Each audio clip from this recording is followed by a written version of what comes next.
Chapter 4. The first principle in the science of getting rich. Thought is the only power which can produce tangible riches from the formless substance. The stuff from which all things are made is a substance which thinks, and the thought of form in this substance produces the form. Original substance moves according to its thoughts. Every form and process you see in nature is the visible expression of a thought in original substance. As the formless stuff thinks of a form, it takes that form. As it thinks of a motion, it makes that motion. That is the way all things were created. We live in a thought world, which is part of a thought universe. The thought of a moving universe extended throughout formless substance, and the thinking stuff moving according to that thought took the form of systems of planets and maintains that form. Thinking substance takes the form of its thought and moves according to the thought. Holding the idea of a circling system of suns and worlds, it takes the form of these bodies and moves them as it thinks. Thinking the form of a slow-growing oak tree, it moves accordingly and produces the tree, though centuries may be required to do the work. In creating, the formless seems to move according to the lines of motion it has established. The thought of an oak tree does not cause the instant formation of a full-grown tree, but it does start in motion the forces which will produce the tree along established lines of growth. Every thought of form, held in thinking substance, causes the creation of the form, but always, or at least generally, along lines of growth and action already established. The thought of a house of a certain construction, if it were impressed upon formless substance, might not cause the instant formation of the house, but it would cause the turning of creative energies already working in trade and commerce into such channels as to result in the speedy building of the house. And if there were no existing channels through which the creative energy could work, then the house would be formed directly from primal substance, without waiting for the slow processes of the organic and inorganic world.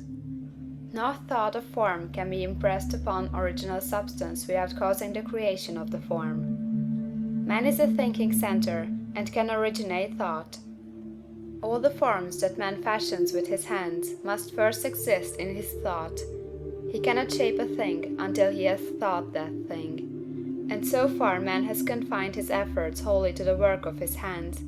He has applied manual labor to the world of forms, seeking to change or modify those already existing. He has never thought of trying to cause the creation of new forms by impressing his thoughts upon formless substance.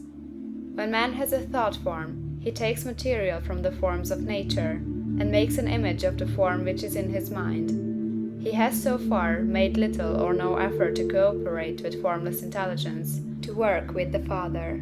He has not dreamed that he can do what he seeth the Father doing. Man reshapes and modifies existing forms by manual labor. He has given no attention to the question whether he may not produce things from formless substance by communicating his thoughts to it. We propose to prove that he may do so, to prove that any man or woman may do so, and to show how. As our first step, we must lay down three fundamental propositions. First, we assert that there is one original formless stuff, or substance, from which all things are made. All the seemingly many elements are but different presentations of one element. All the many forms found in organic and inorganic nature are but different shapes, made from the same stuff. And this stuff is thinking stuff.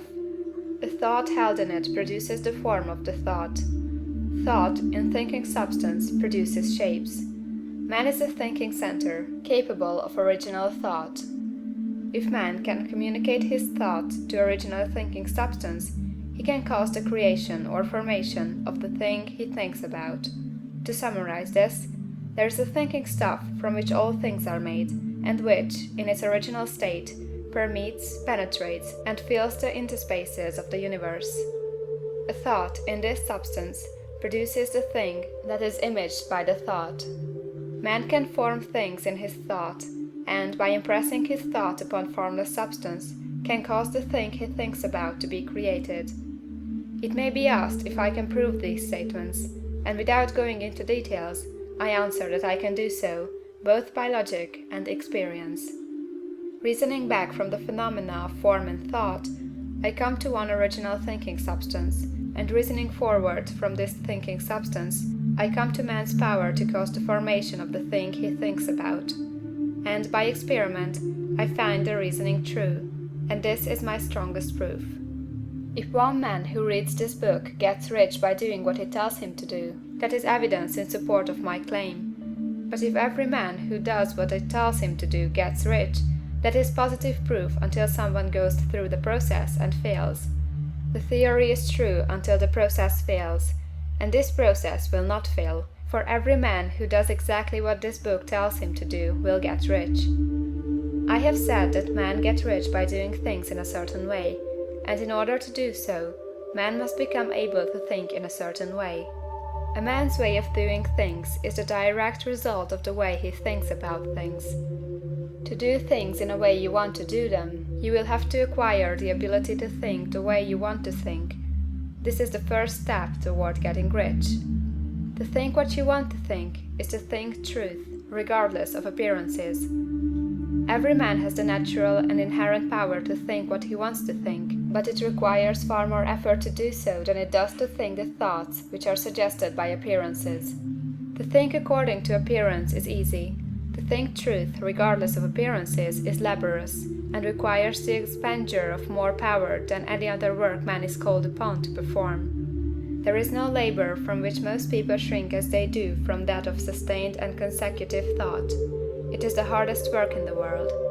This is especially true when truth is contrary to appearances.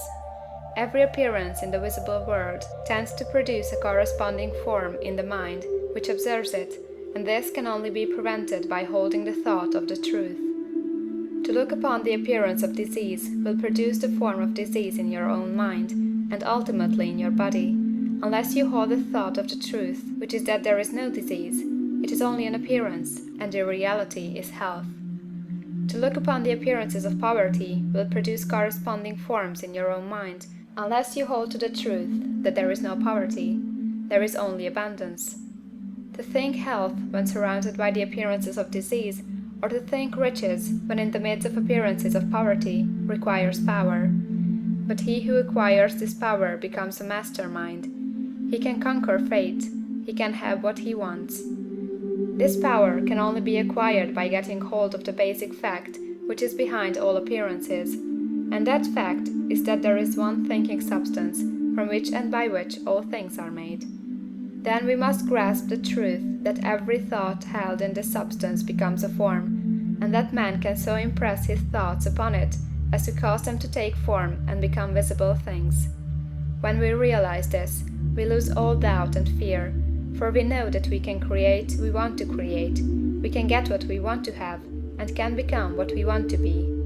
As a first step toward getting rich, you must believe the three fundamental statements given previously in this chapter, and in order to emphasize them, I repeat them here.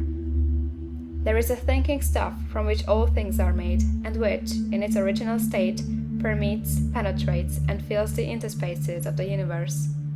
The thought, in this substance, produces the thing that is imaged by the thought. Man can form things in his thought, and, by impressing his thought upon formless substance, can cause the thing he thinks about to be created.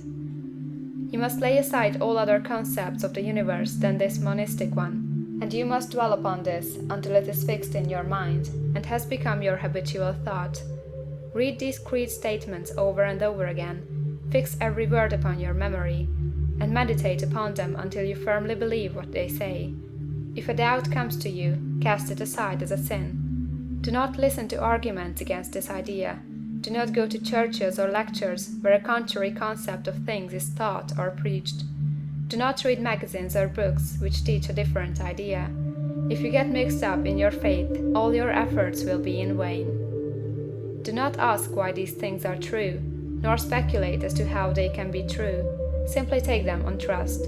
The science of getting rich begins with the absolute acceptance of this faith.